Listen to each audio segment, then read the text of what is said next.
If you're using a painting tray, before you pour that paint in there, here's a good way that you can reuse it. If you take an old trash bag or some aluminum foil or even some plastic wrap, if you line the tray, then you can pour the paint inside, use what you need, and then it's an easy cleanup by just pulling everything out. That's a great way to be able to reuse your painting tray. If you're doing a lot of painting, there's a good chance you want to keep your roller and use it day after day.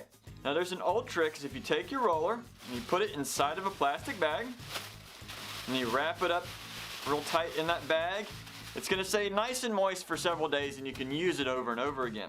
Well, I have an additional step that'll help you out. If you take an old Pringles can and you put all that inside of the Pringles can, put the lid on it nice and tight, it's going to do two things for you. First, it's going to create a nice airtight seal so you don't have to worry about it, any chance of it trying to dry out.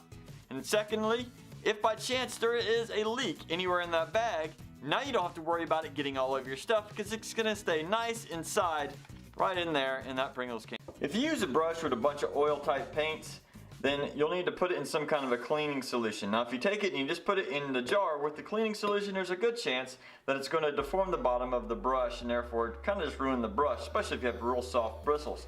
Now there's a great way to solve that. If you put a binder clip, one of the large versions, slip one side across, and then you can gently take it and stick it in the jar with your cleaning solutions, and therefore it keeps it off the bottom of the jar, like so, and that way you don't have to worry about it deforming the bottom of your brush.